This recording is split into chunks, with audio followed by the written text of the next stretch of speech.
Ici à la Sorbonne, en marge de la Cité de la Réussite, en salle Bourjac, dans cette magnifique bibliothèque de la salle Bourjac.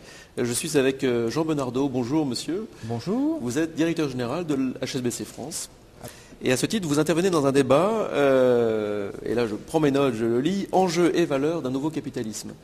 Alors c'est un très très grand sujet, vaste sujet, et ma question sera immédiate et directe. Qui a le pouvoir de faire évoluer le capitalisme actuellement ?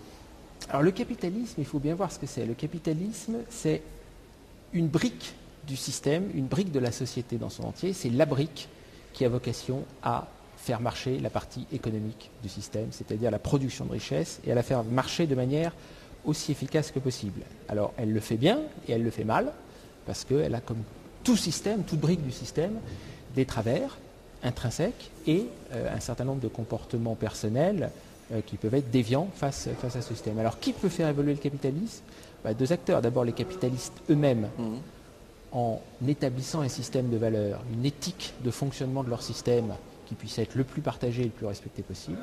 Et ensuite ceux avec qui interagissent le capitalisme, c'est-à-dire en particulier les États et les régulateurs, pour mettre en place des règles qui fassent que le capitalisme se ressent de plus en plus sur sa fonction, création de richesse, et s'éloigne de plus en plus de ce qui fait ses travers, c'est-à-dire les excès. Est-ce qu'on vit encore dans un monde capitaliste ou dans un monde ultra-libéral complètement débridé, où l'économie est complètement débridée ? À mon avis, l'économie est moins débridée qu'elle n'a été dans le passé.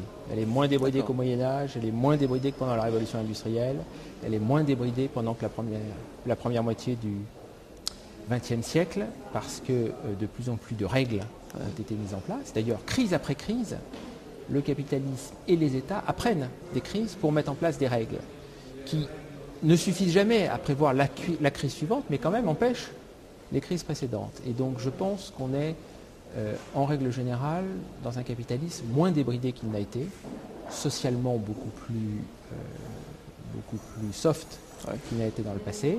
L'élément nouveau, c'est la mondialisation, qui a créé à la fois un effet d'échelle et à la fois un effet de redébrider un certain nombre de choses dans des pays non occidentaux.